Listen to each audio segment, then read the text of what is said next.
je kus absolutně nádhernou zvěčkou a taky velmi sledná dvojce. Pojď pozdravit. A ty jedou sami, povšimněme si, jak jdeme.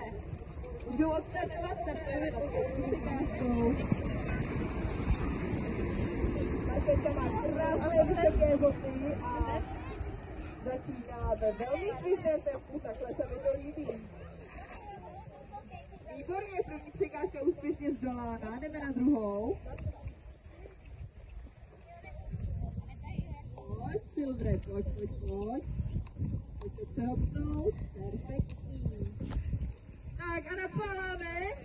A tohleto, šup, výborně, krásně nám běží. To zbývají poslední 3 překážky, teď těžký obraz, těžký. Ale krásně to projeli v plusu a jedeme na poslední překážku, cílová novinka, docela máme tam. Hezky! Pochval Silvra a pojď ještě A jeď, Markétko, pojď!